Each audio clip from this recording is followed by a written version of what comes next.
इमाम हुसैन से हुजूर ने बड़ा प्यार किया, बड़ी मोहब्बत फरमाई नबी पाक से। हजरत अबू हुरैरा रदी अल्लाह ताला अन्हु कहते हैं ये वाहिद बच्चा था हुजूर के घराने का कि मैंने देखा कि नबी पाक सल्लल्लाहु अलैहि वसल्लम बैठे थे तो ये हुजूर से कह रहे हैं कि नाना जी उठ के खड़े हो।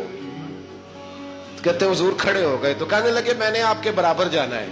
कद छोटा था, उम्र 7.5 साल थी। तो नबी पाक सल्लल्लाहु अलैहि वसल्लम ने हाथ पकड़ लिए, फरमाया चल फिर हो जा बराबर।